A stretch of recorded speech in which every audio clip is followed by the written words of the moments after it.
got about a minute or so.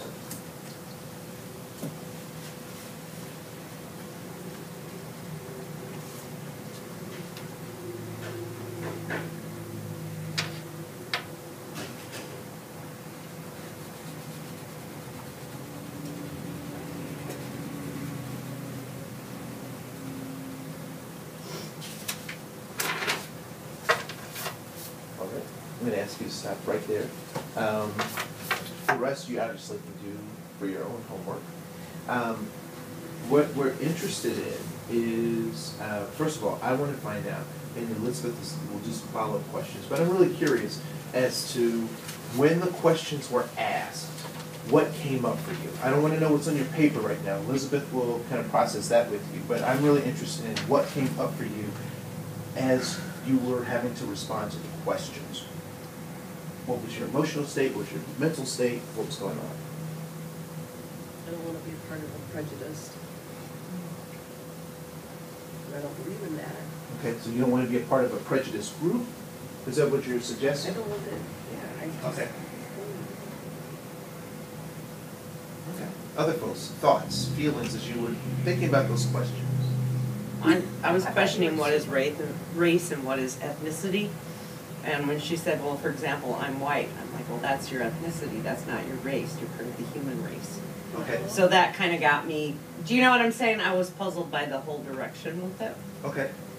So that's what you thought about. But as you went the next level down, what as you thought about that stuff, what came up? Outside of just thinking about that first level, what was the next level? The next level was that you told us this was going to be a presentation on what were your terms? White guilt. White guilt. Yes. And I thought, well, okay, so this is about ethnicity, and so I should change the way I'm looking at this. Okay. Okay. Cool. Anyone else have a different way of, or how did you think about the questions as they were being asked on the paper? I put history and then historical, and I didn't realize I had the same thing in 2 different blocks. Okay. I have Native American background. Okay.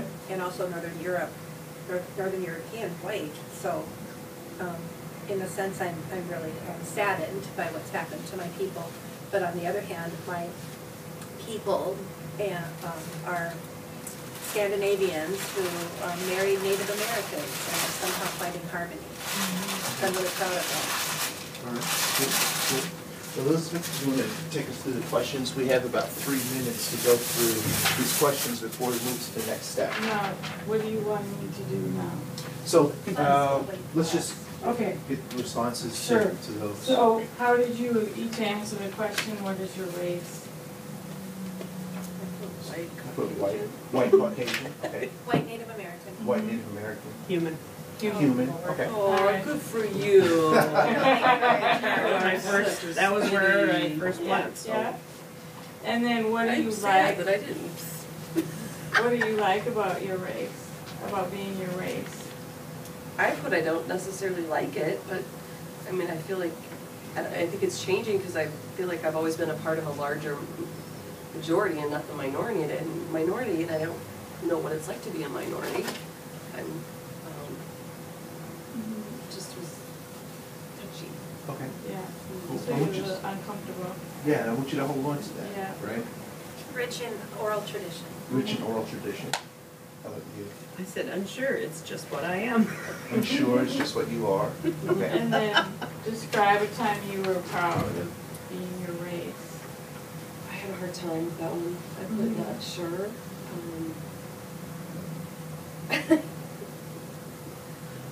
I don't feel like I've ever been proud of being white. I can't define that. Okay. Guidelines around a powwow. Okay. Northeast, southwest. Yeah. Going to the moon. Going to the moon. Oh, yeah, see? Okay. Getting stuff done. Describe a time when you were embarrassed. This is really hard.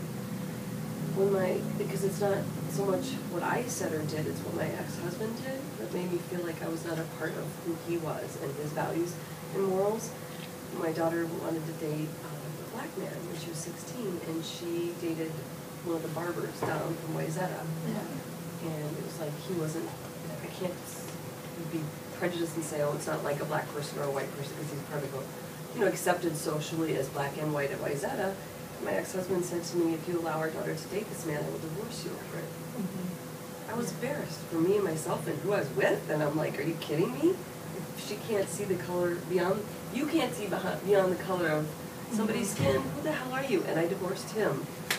Oh, wow. Wow, I don't Not have right a- then, but it was a part of the all Right. recognition of the morals and values and principles of who he was and I was. Yeah. Yeah. Other folks. War. War. Okay. So embarrassed of the war nature that we kind of get caught in. Yeah.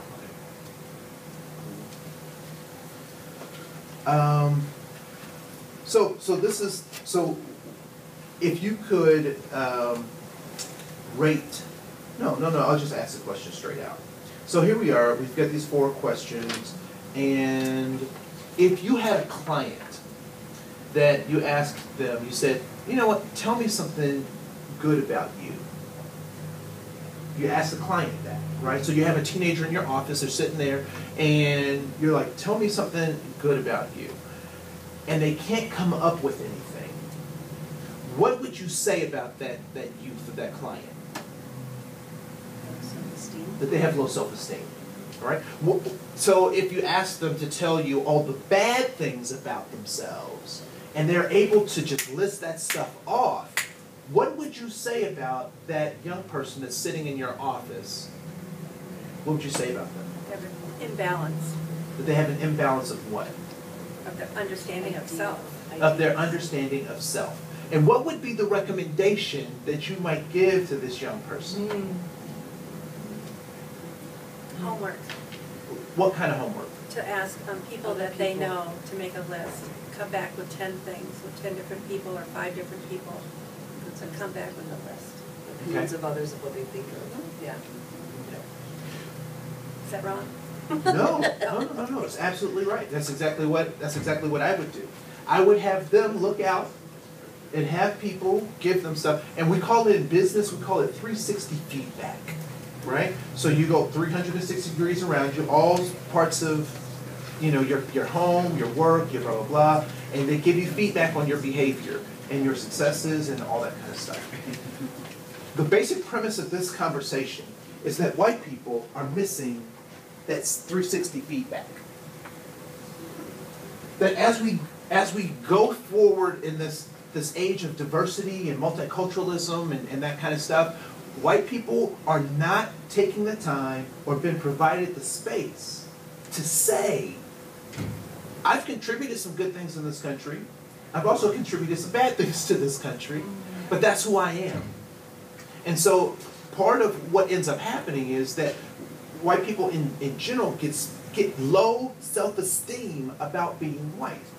As a high school teacher, one of the things that I would ask my students, we go through, you know, and whether you use the term race or ethnicity, that really doesn't matter to me as much as the sentiment that's attached to those words. But I would go around the classroom and I ask my students these very same questions. Tell me about your race. And my Hispanic kids could pop stuff off. My black kids had tons of stuff to say. My Native American kids, my Hmong kids would be able to talk about their culture. And my white kids would say, I'm American. Well, we're all American, right? So how is that any different? And so one of the problems that I typically saw, and I see even in the workplaces today, is that people will be upset with so-called minority groups because they've created these ways that they can make sense of the world. And so people will say, well, why is there BET, Black Entertainment Television, right? And I typically hear that from white people. I don't hear that from people of color very much, but I hear that from white people. And white people are upset about that because they say we don't have white TV. But the truth of the matter is, it's called NBC, CBS, HBO, you know, all this other stuff. But people don't align themselves with what it means to be their ethnic group, because what it's mean to be American has meant to forget where you came from to become this thing called American. And so a lot of times, Germans and Swedes, they will remember that stuff, but they've given up so much of that stuff to become this artificial thing called white. And so my final thought and my final closing with you is that what I need for white people is to do the homework that you kind of assign, right? Find out more about your culture. Find out more about who you are so that when you see me, you're not jealous of me living my own life and being successful in my own right. Yeah, and then I have a response to that. Having not knowing where Andre was going with this today, I will say that one of the key moments or parts of my life that allowed me to feel better about being white was going back and doing that cultural work, finding out more about what it meant to be Scandinavian, what it meant to be Irish, what were some of the traditional cultural patterns of those groups, so that I do have some healthy places out of which to operate as opposed to what does it mean to be white. Such a good point. And when we get to that place, we're able to do our homework around that, right? We understand.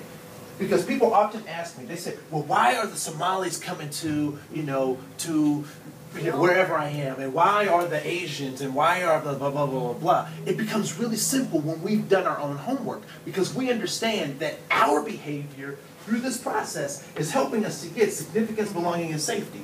And so when we have people who are coming from other cultures, other countries, what are they coming for? They're coming for significance, belonging, and safety. Now, the problem is with us is that we've got a clash between how we do things and how their methods have been different because of where they come from.